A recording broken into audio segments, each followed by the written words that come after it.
Na, tulog siya. Nakatiyo naman talaga. Hello. Char lang.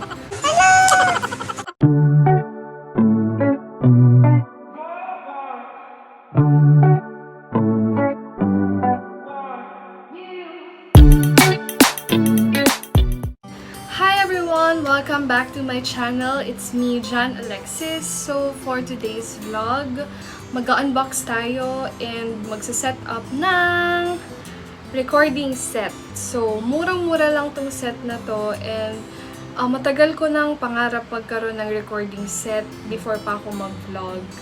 Kaya gusto ko munang mag-thank you sa aking napakabait na nanay na nagregalo nito sa akin. So, kararating niya lang kahapon, in order, itong set, hindi si mama. In order ko to sa Lazada, worth 1,099 pesos only. Yes, napakamura. Ilalagay ko sa description box ko yung link. So, yung seller is si Top Mall PH. Actually, tiningnan ko siya today. Parang naka-sale siya ulit. From 1,099, sale na yun. Nag-sale sila ulit ng 949 pesos na lang. So, yung recording set na yun, composed ng BM800 condenser microphone and the V8 sound card. Pag binili mo siya separately, yung BM800, it costs around 600 to 800 pesos. Then, kung separate din yung V8 sound card, it's like 600 to 900 pesos. So, kaya yung binili ko, para isang seller na lang, set na siya, 1,099 pesos lang. Nag-add lang ako ng 120 pesos for the shipping fee. And nag-order ako nung September 20, dumating siya kahapon, September 26, so almost a week. So ito yung products, papakita ko sa inyo. Ayan siya. Pinalad muna natin siya. Pinarentin muna natin siya. Ayan. Yan, ang ganda. These ones. Ang ganda sound card. So ito na yung 2 boxes lang siya. The live broadcast equipment. So, ito yung microphone set. And ito yung sound card.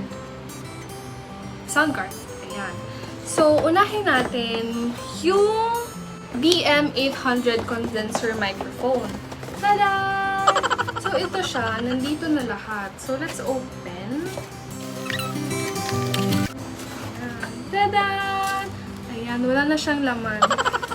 Kasi nandito na siya sa... Dinabas ko na sila kasi trinay ko na sila kahapon. Papakita ko pa rin sa inyo yung laman. Diba? Unboxing tour. Nauna na ako mag-unbox. Ayan. So, ang laman nitong box na to, ayan. The converter daw. Converter. I think this is the converter. Hindi ko siya ginamit sa pag-setup kasi para ata to sa sa yung mga mic holder, microphone holder. Yung ilalagay mo dyan yung microphone. Ayan. So, since ang microphone natin is the condenser microphone, so hindi naman natin siya kailangan. May sariling holder yung microphone natin. Ipapakita ko sa inyo later. Yan. And then, the recording stand.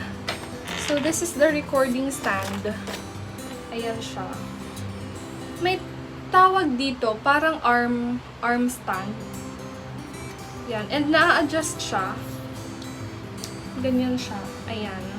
Tapos, i-clip mo lang siya sa table or kung saan mo gusto mag-record. Ayan. Tapos, ayan. Na-adjust naman siya.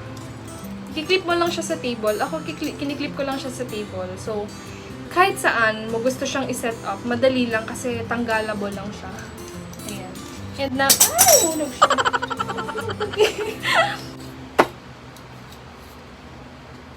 Ayan, oh. Ayan. Ayan! Ayan. Diba? Ayan. So, na-adjust siya. Depende sa level na gusto nyo. Ayan. Tapos, ito yung sinasabi ko kaninang holder ng microphone natin. The BM800 condenser microphone. So, ito yung microphone. The golden microphone. Ayan.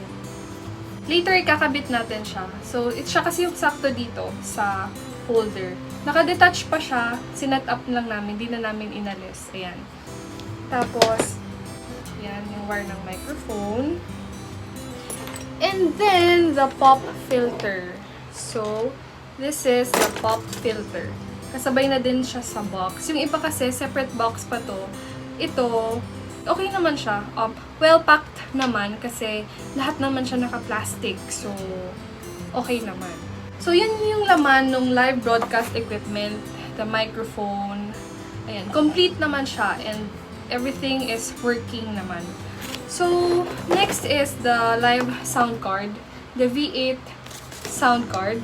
Ayan. So, ang laman niya, which is naka-plastic din siya, tinanggal ko lang, is this one. So, this is the V8 sound card. Ayan. Ayan. So, later ko sa inyo explain kung paano siya gamitin.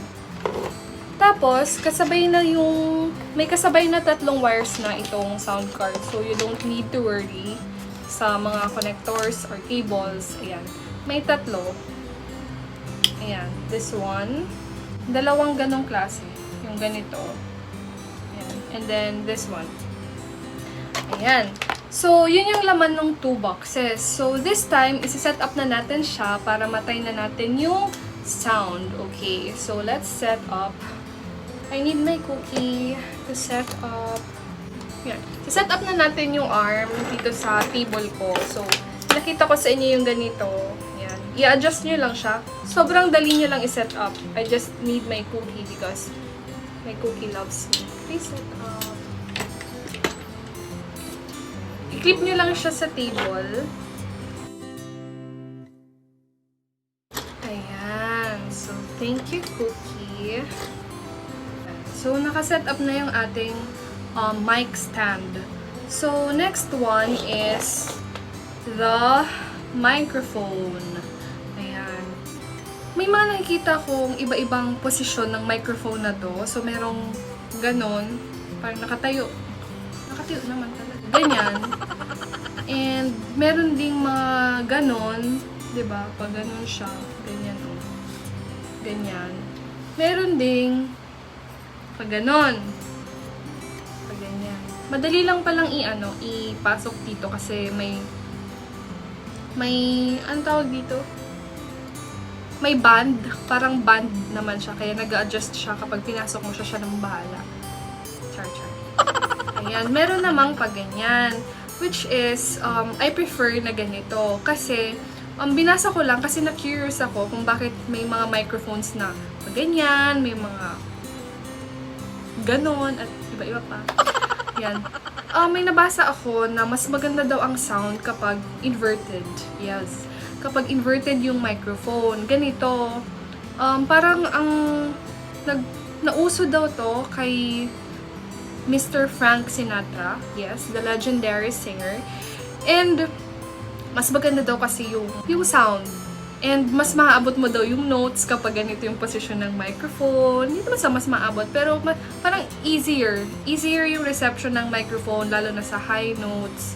Yun. So, I believed in Frank Sinatra. Ito, anong tawag dito? Filter din siguro to. Filter ba to? Ba? Nakakabongga kapag may mga ganito ka sa bahay. Kaya, actually, matagal ko na tong dream. As in. Kaso akala ko sobrang mahal niya, 'di ba?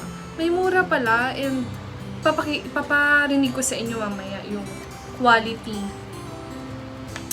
Yes. And then the wire. So, kabit na natin yung wire. Gift to sa akin ng nanay ko kaya this is so special. Ayan. So, ready na yung ating microphone set. Next nating isi-set up is the V8 live sound card. So, ayan. So, bago natin siya i-on, ikabit muna natin yung mga cables. So, first, ang ginagamit ko kasi, 2 Android phones. Actually, itong isang phone, hinaram ko lang sa aking cookie, sa aking little brother. Kasi, trinay ko yung iPhone as recorder, pero hindi siya gumagana. I mean, wala kasi akong cables. Sabi nila, kailangan daw ng connector. Hindi ko pa natatry. Nagtry ako ng iba-ibang connector. Ang dami-dami ko nang kinonect. Siguro 3 na yung connectors. Including the lightning. Yung sa charger. Hindi siya gumana. Hindi niya na pick up yung sound both ng microphone and the condenser and the accompaniment. So, ito-try ko pa. I-try kong bumili ng connector for the iPhone. So, for now, we need 2 Android phones. Ito-try natin siya sa 2 Android phones. One Android phone is for the accompaniment, yung music natin, yung background music. And the other phone is for recording. Ito-try natin siya for recording.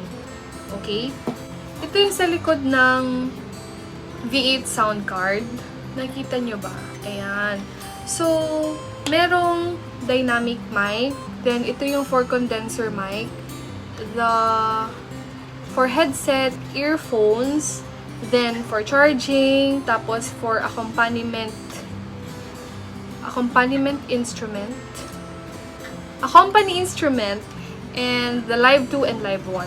So, sige, ilagay na natin tong sa microphone. Since this is a condenser mic, dito natin siya ilalagay sa condenser mic. Ayan. Ayan. And then, dito kasi yung, yung sinasabi kong microphone na sinushoot dyan. Dito. I think, mas malaki kasi yung nun. Mas malaki, kaya ganyan. Dyan yung siya ilalagay. So, ilalagay naman natin sa accompany instrument. Ayan. So, ikabit natin siya sa accompany instrument. Here. Accompany instrument. Am I doing this right? Yes. Sana tumunog siya, my gosh. Ayan. Accompany instrument. Then, dito natin siya sa isang phone. Actually, pwede din to sa laptops or PC, pero hindi ko pa natatry. Sa 2 Android phones ko pa lang siya natatry. Then, ikabit naman natin yung sa recording. Yung mag-record both ng voice and the accompany. Madali lang siya, no? Basta compatible siguro.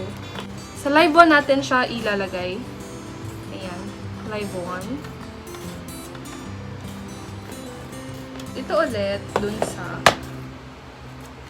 phone na mag-record ng iyong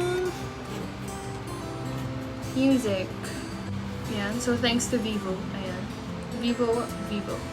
Sponsor naman dyan siya. Narinig niyo pa ako ngayon gamit yung recording phone ko, which is the iPhone. Ipaparinig ko naman sa inyo yung tunog gamit tong V8 sound card. So, how do we turn this on? Ito lang. Long press lang siya. Ayan. Umiilaw na siya. Ayan. Pag umilaw na siya, hello. Ay, char lang. Hindi ko pa pala nakakabit yung earphones. Magkakabit tayo ng earphones or pwede ring headset para marinig natin yung sarili natin and the accompaniment. So, tayo lang makakarinig. Pwede nyo rin pala itong i-connect sa speaker. Connect natin siya sa headset. Hi. Oh, ang ganda. Hindi ko pala nakabit yung yung pop filter. Madali lang din siyang ikabit.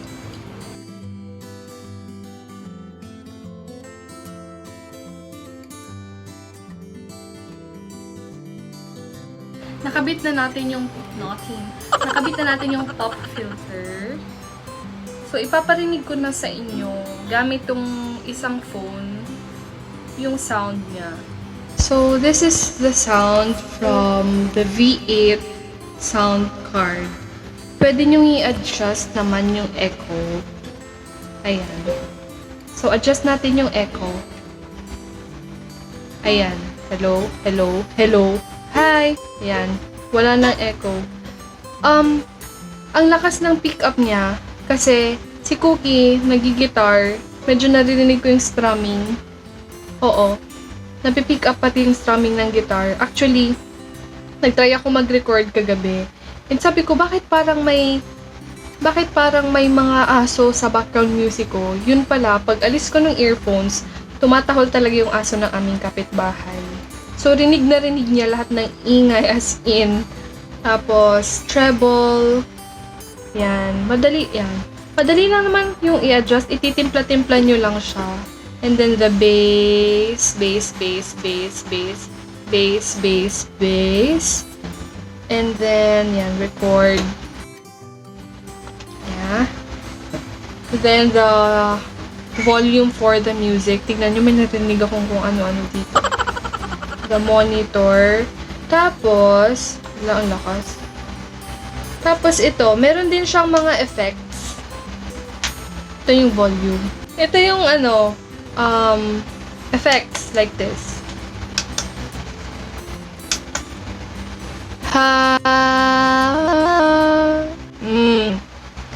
You had my heart inside. Ganon. Meron din siyang pitch blend. Hi, I am so cute. Char. Hi, I am so cute. Oh, gosh. Ayan. So, ba't ayaw mo wala? Ayan. Hello! Ayan.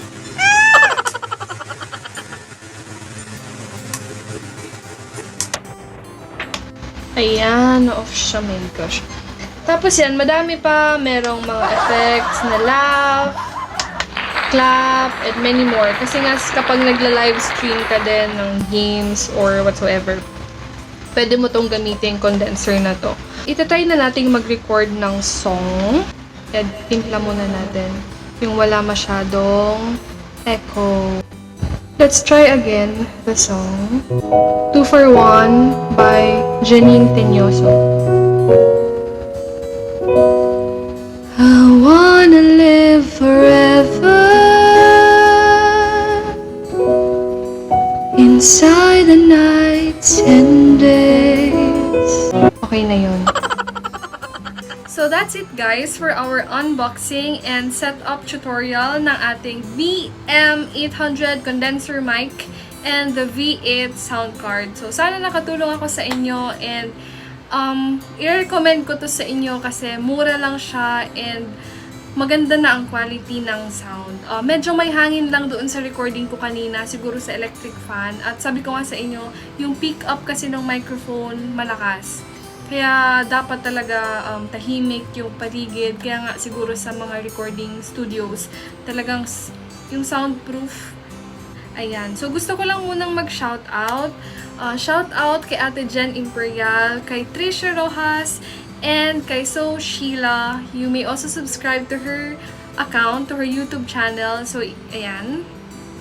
And thank you so much again for watching this video. I hope you enjoyed and you learned something. Please continue to support and don't forget to like and subscribe. See you on my next video. Bye!